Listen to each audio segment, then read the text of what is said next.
ಕಳೆದ ಒಂದು ವಾರದಿಂದ ಗೋಲ್ಡ್ ವ್ಯಾಲ್ಯೂ ಅನ್ನೋದು ತುಂಬಾ ಡೌನ್ ಫಾಲ್ ಆಗ್ತಾ ಇದೆ. ಯಾರು ಈ ರೀತಿ ಊಹೆನೆ ಮಾಡಿರಲಿಲ್ಲ. ಏನಕ್ಕೆ ಅಂತಂದ್ರೆ ಪ್ರಪಂಚದಾದ್ಯಂತ ಒಂದು ಅನ್ಸರ್ಟನಿಟಿ ಇರಬೇಕಾದ್ರೆ ಅಥವಾ ಆಯಿಲ್ ಕ್ರೈಸಿಸ್ ಇರಬೇಕಾದ್ರೆ ಮತ್ತೊಂದು ಕಡೆ ಯುದ್ಧ ಅನ್ನೋದು ನಡೀತಾ ಇರಬೇಕಾದ್ರೆ ಇಂತ ಒಂದು ಅನ್ಸರ್ಟನಿಟೀಸ್ ಇರಬೇಕಾದ್ರೆ ಗೋಲ್ಡ್ ವ್ಯಾಲ್ಯೂ ಅನ್ನೋದು ತುಂಬಾ ಜಾಸ್ತಿ ಆಗುತ್ತೆ. ಈ ಒಂದು ಸಂದರ್ಭದಲ್ಲಿ ಏನಾಗ್ತಿದೆ ಅಂತಂದ್ರೆ ಅದು ರಿವರ್ಸ್ ಆಗಿ ಗೋಲ್ಡ್ ಅನ್ನೋದು ಕಡಿಮೆ ಆಗ್ತಾ ಬರ್ತದೆ.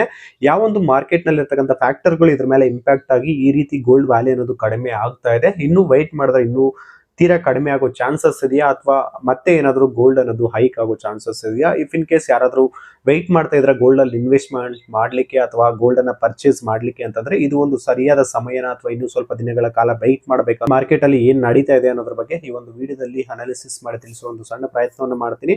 ಅದಕ್ಕೋಸ್ಕರ ವಿಡಿಯೋನ ಕಂಪ್ಲೀಟ್ ಆಗಿ ನೋಡಿ ಅಂತ ರಿಕ್ವೆಸ್ಟ್ ಮಾಡ್ಕೊಳ್ತಾ, ಇಫ್ ಇನ್ ಕೇಸ್ ನೀವು ಇನ್ನೂ ಕ್ರಿಯೇಟಿವ್ ಕೋದಂಡ ಯೂಟ್ಯೂಬ್ ಚಾನಲ್ ನ ಸಬ್ಸ್ಕ್ರೈಬ್ ಮಾಡ್ಕೊಂಡಿಲ್ಲ ದಯವಿಟ್ಟು ಸಬ್ಸ್ಕ್ರೈಬ್ ಮಾಡ್ಕೊಳ್ಳಿ. ಇನ್ಸ್ಟಾಗ್ರಾಮ್ ಅಲ್ಲಿ ನೋಡ್ತಾ ಇದ್ದಂತೆ ಅಕೌಂಟ್ ನ ಫಾಲೋ ಮಾಡ್ಕೊಳ್ಳಿ. ಇನ್ಸ್ಟಾಗ್ರಾಮ್ ಅಲ್ಲಿ ವಿತಿನ್ 3 ಮಿನಿಟ್ಸ್ ವಿಡಿಯೋ ಮಾತ್ರ ಇರುತ್ತೆ. ಮೋರ್ ದೆನ್ 3 ಮಿನಿಟ್ಸ್ ವಿಡಿಯೋ ಹಾಕಿದ್ರೆ ಇನ್ಸ್ಟಾಗ್ರಾಮ್ ಆಲ್ಗರಿದಮ್ ಅನ್ನೋದು ಸಪೋರ್ಟ್ ಮಾಡೋದಿಲ್ಲ ಜಾಸ್ತಿ ಜನ ರೀಚ್ ಆಗ್ಲಿಕ್ಕೆ.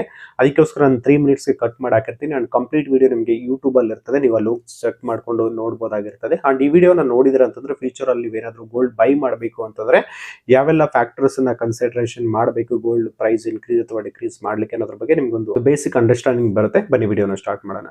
ಕಳೆದ ವಾರ ಫೆಡರಲ್ ರಿಸರ್ವ್ ಒಂದು ಮೀಟಿಂಗ್ ಆಯಿತು. ಇಂಟ್ರೆಸ್ಟ್ ರೇಟ್ಸ್ ಅನ್ನ ಅದೇ ರೀತಿ ಮೇಂಟೈನ್ ಮಾಡಬೇಕಾ, ಕಡಿಮೆ ಮಾಡಬೇಕಾ ಅಥವಾ ಜಾಸ್ತಿ ಮಾಡಬೇಕಾ ಅನ್ನೋದ್ರ ಬಗ್ಗೆ ಮೀಟಿಂಗ್ ಅನ್ನೋದು ನಡೀತು. ಅದ್ರ ಮೇಲೆ ಮಾರ್ಕೆಟ್ ಅನ್ನೋದು ಡಿಪೆಂಡ್ ಆಗಿತ್ತು, ಜಾಸ್ತಿ ಮಾಡ್ತಾರ ಕಡಿಮೆ ಮಾಡ್ತಾರ ಅಂತ. ಬಟ್ ಫೆಡರಲ್ ರಿಸರ್ವ್ಸ್ ಕಡೆಯಿಂದ ಏನು ಅಪ್ಡೇಟ್ ಬಂತು ಅಂತಂದ್ರೆ ಈಗ ಏನು ಅನ್ಸರ್ಟನಿಟೀಸ್ ನಡೀತಾ ಇದೆ, ಯುದ್ಧ ಏನು ನಡೀತಾ ಇದೆ ಅವುಗಳ ಬೇಸ್ ಮೇಲೆ ನಾವು ಫ್ಯೂಚರ್ ಅಲ್ಲಿ ನಾವು ಡಿಸಿಷನ್ ಅನ್ನ ತಗೊಳ್ತೀವಿ ಅಂತ ಹೇಳಿದ್ದಾರೆ. ಬಟ್ ಈಗ ಏನು ಇಂಟ್ರೆಸ್ಟ್ ರೇಟ್ಸ್ ಏನಿದೆ ಅದು ಅದೇ ಯಥಾಸ್ಥಿತಿಯನ್ನ ಕಾಯ್ದುಕೊಳ್ತಾ ಅದೇ ಇಂಟ್ರೆಸ್ಟ್ ರೇಟ್ ಅನ್ನೋದು ಕಂಟಿನ್ಯೂ ಆಗುತ್ತೆ. ಅದಕ್ಕೆ ಏನಾಯ್ತು ಅಂತಂದ್ರೆ ಜನ ಅನ್ನೋದು ಯಾವಾಗ ಇಂಟ್ರೆಸ್ಟ್ ರೇಟ್ಸ್ ಅನ್ನೋದು ಜಾಸ್ತಿ ಇರುತ್ತೋ ಅವಾಗ ರಿಟರ್ನ್ಸ್ ಕೂಡ ಜಾಸ್ತಿ ಇರುತ್ತೆ. ಈಗ ಒಂದು ಸೇಫ್ ಅಸೆಟ್ ಆಗಿರ್ತಕ್ಕಂಥ ಗೋಲ್ಡ್ ಅಲ್ಲಿ ನಿಮ್ಗೆ ಇಂಟ್ರೆಸ್ಟ್ ಅನ್ನೋದು ಬರೋದಿಲ್ಲ, ಅಲ್ಲಿ ಏನು ವ್ಯಾಲ್ಯೂ ಇರುತ್ತೆ ಅಷ್ಟೇ ಇರುತ್ತೆ ನಿಮ್ಗೆ ರಿಟರ್ನ್ ಆಗಿ. ಅದೇ ನೀವೇನಾದ್ರು ಒಂದು ಬ್ಯಾಂಕ್ ಅಲ್ಲಿ ಒಂದು ಫಿಕ್ಸ್ಡ್ ಡೆಪಾಸಿಟ್ ಮಾಡ್ತಾ ಇದ್ರೆ ಅಥವಾ ಒಂದು ಬಾಂಡ್ ಅನ್ನ ಕೊಂಡ್ಕೊಳ್ತಾ ಇದ್ರ ಅಂತಂದ್ರೆ ಅದಕ್ಕೆ ನಿಮ್ಗೆ ಆಡ್ ಆನ್ ಆಗಿ ಒಂದು ಇಂಟ್ರೆಸ್ಟ್ ಕೂಡ ಆಡ್ ಆಗಿ ಬರುತ್ತೆ. ಅದಕ್ಕೆ ಜನ ಏನ್ ಮಾಡ್ತಾ ಇದಾರೆ ಅಂತಂದ್ರೆ ಈ ಗೋಲ್ಡ್ ಅಲ್ಲಿ ಇನ್ವೆಸ್ಟ್ಮೆಂಟ್ ಮಾಡೋದ್ರ ಬದಲಿಗೆ ಒಂದು ಬ್ಯಾಂಕ್ ಅಲ್ಲಿ ಒಂದು ಫಿಕ್ಸ್ಡ್ ಡೆಪಾಸಿಟ್ ಮಾಡೋದಾಗಿರ್ಬೋದು ಈ ರೀತಿ ಒಂದು ಆಸಕ್ತಿಯನ್ನ ತೋರಿಸ್ತಾ ಇದ್ರೆ ಅದರಿಂದ ಈ ಗೋಲ್ಡ್ ಮೇಲೆ ಇರ್ತಕ್ಕಂಥ ಒಂದು ಡಿಪೆಂಡೆನ್ಸಿ ಅಥವಾ ಡಿಮ್ಯಾಂಡ್ ಅನ್ನೋದು ಕಡಿಮೆ ಆಗಿರೋದ್ರಿಂದ ಈ ಒಂದು ಗೋಲ್ಡ್ ವ್ಯಾಲ್ಯೂ ಅನ್ನೋದು ಕಡಿಮೆ ಆಯ್ತು ಅಂತಾನೆ ಹೇಳ್ಬೋದು. ಅಂಡ್ ಮತ್ತೊಂದು ವಿಚಾರ ಏನಪ್ಪಾ ಅಂತಂದ್ರೆ ಈ ಇನ್ಫ್ಲೇಷನ್ ಕೂಡ ನಿಯಂತ್ರಣಕ್ಕೆ ಬಂದಿಲ್ಲ, ಅದರಿಂದ ಗೋಲ್ಡ್ ರೇಟ್ಸ್ ಅನ್ನೋದು ಜಾಸ್ತಿಯಲ್ಲಿ ಇಡೋದಕ್ಕೆ ಪ್ರಯತ್ನ ಪಡ್ತಾ ಇದ್ದಾವೆ ಈ ಒಂದು ಫೆಡರಲ್ ರಿಸರ್ವ್ ಆಗಿರ್ಬೋದು ಅಥವಾ ಬೇರೆ ದೇಶಗಳ ಒಂದು ಸೆಂಟ್ರಲ್ ಬ್ಯಾಂಕ್ಸ್ ಕೂಡ ಆಗಿರ್ಬೋದು ಅಂತಾನೆ ಹೇಳ್ಬೋದು. ಅಂಡ್ ಮತ್ತೊಂದು ವಿಚಾರ ಏನಪ್ಪಾ ಅಂತಂದ್ರೆ ಈಗ ಸೆಂಟ್ರಲ್ ಬ್ಯಾಂಕ್ಸ್ ಗಳು ಮೊದಲು ಈ ಒಂದು ರಷ್ಯಾ ಮತ್ತೆ ಉಕ್ರೇನ್ ವಾರ ಆದ್ಮೇಲೆ ಏನು ರಷ್ಯನ್ ಡಾಲರ್ ರಿಸರ್ವ್ಸ್ ಅನ್ನು ಅಮೆರಿಕ ಏನ್ ಫ್ರೀಸ್ ಮಾಡ್ತು, ಫ್ಯೂಚರ್ ಅಲ್ಲಿ ನಮ್ದು ಈ ತರ ಆಗ್ಬೋದು ಅಂತ ಹೇಳ್ಬಿಟ್ಟು ಎಲ್ಲ ಸೆಂಟ್ರಲ್ ಬ್ಯಾಂಕ್ಸ್ ಗಳು ಏನ್ ಮಾಡ್ತಿದ್ವು ಅಂತಂದ್ರೆ ಗೋಲ್ಡ್ ಅನ್ನ ಬೈ ಮಾಡಿ ರಿಸರ್ವ್ ಮಾಡಿ ಇಟ್ಕೊಳ್ತಾ ಇದ್ವು. ಬಟ್ ಇವಾಗ ಏನಾಗ್ತಿದೆ ಅಂತಂದ್ರೆ ಆ ಗೋಲ್ಡ್ ಅನ್ನ ರಿಸರ್ವ್ ಮಾಡಿ ಏನ್ ಬೈ ಮಾಡ್ತಾ ಇದ್ರು ಅದನ್ನ ಕಡಿಮೆ ಮಾಡಿದವ ಸೆಂಟ್ರಲ್ ಬ್ಯಾಂಕ್ಸ್ ಅಥವಾ ಪಾಸ್ ಮಾಡಿದವ ಅಂತಾನೆ ಹೇಳ್ಬೋದು. ಏನಕ್ಕೆ ಅಂತಂದ್ರೆ ಈಗ ಎಲ್ಲಾ ದೇಶಗಳ ಬಳಿ ಒಂದು ಆಯಿಲ್ ಕ್ರೈಸಿಸ್ ಅನ್ನೋದು ಸ್ಟಾರ್ಟ್ ಆಗ್ತಾ ಇದೆ. ಏನಕ್ಕಂತಂದ್ರೆ ಇರಾನ್ ವಾರ್ ಆಗ್ತಾ ಇರೋದ್ರಿಂದ ಹಾರ್ಮುಜ್ ಜಲಸಂಧಿ ಅನ್ನೋದು ಬಂದ್ ಆಗಿರೋದ್ರಿಂದ ಈ ಎಲ್ರು ಈಗ ಒಂದು ಆಯಿಲ್ ರಿಸರ್ವ್ಸ್ ಅನ್ನ ಇಟ್ಕೊಳ್ಳೋದಕ್ಕೆ ಏನು ಅವ್ರ ಅಲ್ಲಿರ್ತಕ್ಕಂಥ ಒಂದು ದುಡ್ಡನ್ನ ಸ್ಪೆಂಡ್ ಮಾಡ್ಲಿಕ್ಕೆ ಟ್ರೈ ಮಾಡ್ತಾ ಇದ್ದಾರೆ. ಅಂಡ್ ಲಿಕ್ವಿಡಿಟಿ ಜಾಸ್ತಿ ಇರೋದು ಈ ಡಾಲರ್ ಅಲ್ಲಿ ಇರೋದ್ರಿಂದ ಇಮಿಡಿಯೇಟ್ ಆಗಿ ಒಂದು ಟ್ರಾನ್ಸಾಕ್ಷನ್ ಆಗ್ಬೇಕು, ವರ್ಲ್ಡ್ ವೈಡ್ ಒಂದು ಟ್ರೇಡ್ ಮಾಡಬೇಕು ಅಂತಂದ್ರೆ ಆ ಟ್ರಾನ್ಸಾಕ್ಷನ್ ಇಮಿಡಿಯೇಟ್ ಆಗಿ ಆಗ್ಬೇಕು ಅಂದ್ರೆ ಅದು ಡಾಲರ್ ಮೂಲಕನೇ ಮಾಡ್ಬೇಕಾಗ್ತಾ ಇದೆ. ಅದಕ್ಕೋಸ್ಕರ ಜಾಸ್ತಿ ದೇಶಗಳು ಏನ್ ಮಾಡ್ತಾ ಇದಾವೆ ಅಂದ್ರೆ ಡಾಲರ್ ಮುಖಾಂತರ ಅವ್ರು ಏನ್ ಮಾಡ್ತಾ ಇದ್ದಾರೆ ಅಂದ್ರೆ ಪರ್ಚೇಸ್ ಮತ್ತೆ ಟ್ರಾನ್ಸಾಕ್ಷನ್ ಗಳನ್ನ ಮಾಡ್ತಾ ಇದಾರೆ.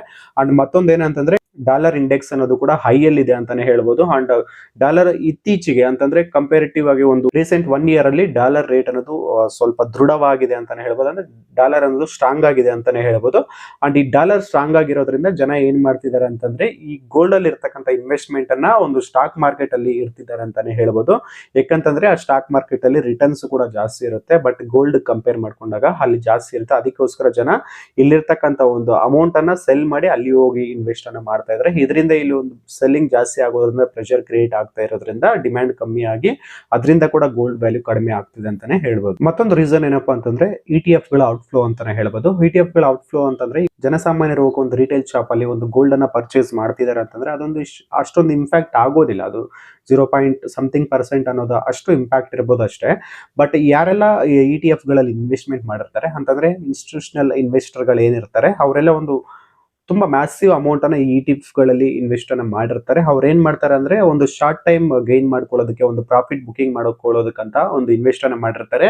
ಅವ್ರಿಗೊಂದು ಮಾರ್ಜಿನ್ ಅಥವಾ ಒಂದು ಪ್ರಾಫಿಟ್ ಬುಕಿಂಗ್ ಬಂತು ಅಂದಾಗ ಏನ್ ಮಾಡ್ತಾರೆ, ಈ ತರ ಒಂದು ಬಿಗ್ ಪ್ಲೇಯರ್ಸ್ ಏನ್ ಮಾಡ್ತಾರೆ ಅಂತಂದ್ರೆ ಆ ಒಂದು ETF ಗಳನ್ನ ಸೆಲ್ ಮಾಡ್ಬೋತಾರೆ ಅಟ್ ಎ ಟೈಮ್. ಯಾವಾಗ ಅಟ್ ಎ ಟೈಮ್ ಸೆಲ್ ಮಾಡ್ತಾರೋ ಅವಾಗ ಮಾರ್ಕೆಟ್ ಅಲ್ಲಿ ಡಿಮ್ಯಾಂಡ್ ಗಿಂತ ಸಪ್ಲೈ ಅನ್ನೋದು ಜಾಸ್ತಿ ಆಗ್ಬಿಡುತ್ತೆ. ಅಂದ್ರೆ ಈ ಒಂದೇ ಸಲ ಸೆಲ್ಲಿಂಗ್ ಸ್ಟಾರ್ಟ್ ಆದಾಗ ಅದ್ರ ಗೋಲ್ಡ್ ಪ್ರೈಸ್ ಅನ್ನೋದು ಕೂಡ ಅದೇ ರೀತಿ ಕಡಿಮೆ ಆಗ್ತಾ ಬರುತ್ತೆ. ಈ ಒಂದು ಪ್ರಾಫಿಟ್ ಬುಕಿಂಗ್ ಗೋಸ್ಕರ ಯಾರೆಲ್ಲ ಬಿಗ್ ಪ್ಲೇಯರ್ ಸೆಲ್ ಮಾಡಿದ್ರಲ್ಲ, ಸೊ ಇದರಿಂದ ಕೂಡ ಗೋಲ್ಡ್ ವ್ಯಾಲ್ಯೂ ಅನ್ನೋದು ಕಮ್ಮಿ ಆಯ್ತು ಅಂತಾನೆ ಹೇಳ್ಬೋದು. ವಿಚಾರ ಏನಪ್ಪಾ ಅಂತಂದ್ರೆ ಮಾರ್ಕೆಟ್ ಸೈಕಾಲಜಿ ಶಿಫ್ಟ್ ಅಂತಾನೆ ಹೇಳ್ಬೋದು. ಏನಕ್ಕಂತಂದ್ರೆ 2025 2026 ಪ್ರಕಾರ ನಾವು ನೋಡೋದಾದ್ರೆ AI ಟೆಕ್ ಸ್ಟಾಕ್ ಗಳು ಏನಾಯ್ತು ಅಂತಂದ್ರೆ ಒಂದ್ಸಲ ಸರ್ಟನ್ ಆಗಿ ಇನ್ಕ್ರೀಸ್ ಆದವು ಅಂಡ್ ಗ್ಲೋಬಲ್ ಇಕ್ವಿಟೀಸ್ ರ್ಯಾಲಿ ಆಯ್ತು ಅಂತಾನೆ ಹೇಳ್ಬೋದು. ಅದರಿಂದ ಇನ್ವೆಸ್ಟರ್ಸ್ ಮೈಂಡ್ ಸೆಟ್ ಯಾವ ರೀತಿ ಇರುತ್ತೆ ಅಂದ್ರೆ ಗೋಲ್ಡ್ ಅನ್ನೋದು ಸೇಫ್ ಇರ್ಬೋದು, ಬಟ್ ಸ್ಟಾಕ್ಸ್ ಅನ್ನೋದು ಮೋರ್ ರಿಟರ್ನ್ಸ್ ಅನ್ನ ಕೊಡ್ತಾರೆ. ಅದಕ್ಕೋಸ್ಕರ ಅವ್ರು ಏನ್ ಮಾಡ್ತಾರೆ ಅಂದ್ರೆ ಈ ಗೋಲ್ಡ್ ಅಲ್ಲಿ ಆಲ್ರೆಡಿ ಏನ್ ಇನ್ವೆಸ್ಟ್ಮೆಂಟ್ ಅನ್ನ ಮಾಡಿರ್ತಾರೆ, ಅವ್ರಿಗೆ ಸರ್ಟನ್ ಅಮೌಂಟ್ ಅನ್ನೋದು ಪ್ರಾಫಿಟ್ ಬುಕಿಂಗ್ ಅಲ್ಲಿ ಆಲ್ರೆಡಿ ನಡೀತಾ ಇದೆ ಅವ್ರ ಗೋಲ್ಡ್ ಇನ್ವೆಸ್ಟ್ಮೆಂಟ್ ಅಂದಾಗ ಅವ್ರು ಏನ್ ಮಾಡ್ತಾರೆ ಅಂದ್ರೆ ಈ ಗೋಲ್ಡ್ ಅಲ್ಲಿ ಇರೋದನ್ನ ಸೆಲ್ ಮಾಡ್ಬಿಟ್ಟು ಇದೇ ಒಂದು ಅಮೌಂಟ್ ಅನ್ನ ತಗೊಂಡೋಗಿ ಸ್ಟಾಕ್ಸ್ ಅಲ್ಲಿ ಇನ್ವೆಸ್ಟ್ಮೆಂಟ್ ಮಾಡ್ತಾರೆ. ಸೊ ಅವಾಗ ಏನಾಗುತ್ತೆ ಅಂದ್ರೆ ಈ ಗೋಲ್ಡ್ ಅಲ್ಲಿ ಸೆಲ್ ಮಾಡಿದಾಗ ಇಲ್ಲಿ ಡಿಮ್ಯಾಂಡ್ ಅನ್ನೋದು ಕಮ್ಮಿ ಆಗಿ ಸೊ ಅದರಿಂದ ಕೂಡ ಈ ಗೋಲ್ಡ್ ಅನ್ನೋದು ರೇಟ್ ಗ್ರಾಜುಯಲಿ ರೆಡ್ಯೂಸ್ ಆಯ್ತು ಅಂತ ಕೂಡ ಹೇಳ್ಬೋದು. ಒಂದು ವಿಚಾರ ಏನಪ್ಪ ಅಂತಂದ್ರೆ ಜಿಯೋ ಪಾಲಿಟಿಕಲ್ ಇಂಪ್ಯಾಕ್ಟ್ ಅಂತಾನೆ ಹೇಳ್ಬೋದು. ಯಾವುದೇ ಒಂದು ಸಂದರ್ಭದಲ್ಲಿ ಯುದ್ಧಗಳು ಆಗ್ತಿದೆ ಅಂತಂದಾಗ ಆ ಒಂದು ಟೈಮ್ ಅಲ್ಲಿ ಗೋಲ್ಡ್ ಪ್ರೈಸ್ ಅನ್ನೋದು ತುಂಬಾ ಜಾಸ್ತಿ ಆಗ್ತಾ ಇರುತ್ತೆ. ಏನಕ್ಕಂತಂದ್ರೆ ಇದೊಂದು ಸೇಫ್ ಅಸೆಟ್ ಆಗಿರೋದ್ರಿಂದ. ಬಟ್ ಈಗ ಯುದ್ಧಗಳು ಅನ್ನೋದು ಜನರಿಗೆ ಒಂದು ಕಾಮನ್ ಆಗ್ಬಿಟ್ಟಿದೆ. ಆ ಕಾಮನ್ ಲೆಕ್ಕದಲ್ಲಿ ತಗೊಂಡು ಏನ್ ಮಾಡ್ತಿದ್ದಾರೆ ಅಂತಂದ್ರೆ ರಿಸ್ಕ್ ಇದೆ ಅಂದ್ರೂ ಪರವಾಗಿಲ್ಲ, ಒಂದು ಸ್ಟಾಕ್ ಮಾರ್ಕೆಟ್ಗೆ ಹೋಗೋಣ, ಅಲ್ಲಿ ಇನ್ವೆಸ್ಟ್ಮೆಂಟ್ ಮಾಡೋಣ ಅಂತ ಹೇಳ್ಬಿಟ್ಟು ಒಂದು ಸೇಫ್ ಅಸೆಟ್ ಅಂತ ಗೋಲ್ಡ್ ಅನ್ನೇ ಪರ್ಚೇಸ್ ಮಾಡೋದನ್ನ ಬಿಟ್ಟು ಸ್ವಲ್ಪ ರಿಸ್ಕ್ ತಗೊಂಡು ಸ್ಟಾಕ್ಸ್ ಅಲ್ಲಿ ಇನ್ವೆಸ್ಟ್ಮೆಂಟ್ ಅನ್ನ ಮಾಡ್ತಿದ್ದಾರೆ ಅಂತಾನೆ ಹೇಳ್ಬೋದು. ಅದರಿಂದ ಈ ಒಂದು ಗೋಲ್ಡ್ ಇರ್ತಕ್ಕಂಥ ಪ್ರೀವಿಯಸ್ ಡಿಮ್ಯಾಂಡ್ ಅನ್ನೋದು ಈಗ ಕಂಪೇರ್ ಮಾಡ್ಕೊಳ್ತಿದೀವಿ ಅಂತಂದ್ರೆ ಅದು ಗ್ರಾಜುಯಲಿ ಕಮ್ಮಿ ಆಗಿದೆ ಅಂತಾನೆ ಹೇಳ್ಬೋದು.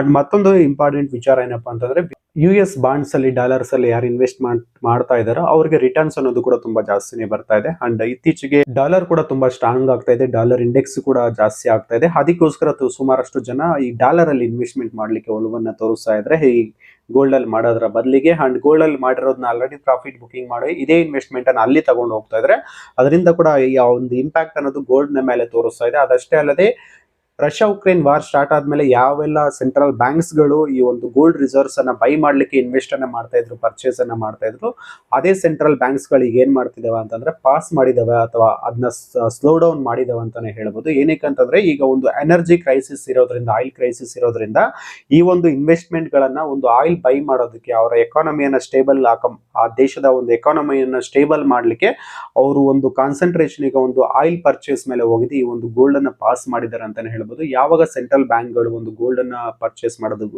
ಪಾಸ್ ಮಾಡ್ತಾವೋ ಅಥವಾ ಸ್ಟಾಪ್ ಮಾಡ್ತಾವೋ ಅದರ ಡಿಮ್ಯಾಂಡ್ ಅನ್ನೋದು ತುಂಬಾ ಇಂಪ್ಯಾಕ್ಟ್ ಆಗುತ್ತೆ, ಡಿಮ್ಯಾಂಡ್ ಅನ್ನೋದು ತುಂಬಾ ಕಡಿಮೆ ಆಗ್ಬಿಡುತ್ತೆ. ಆ ಒಂದು ಇಂಪ್ಯಾಕ್ಟ್ ಅನ್ನೋದು ಮಾರ್ಕೆಟ್ ಮೇಲೆ ಬೀಳುತ್ತೆ.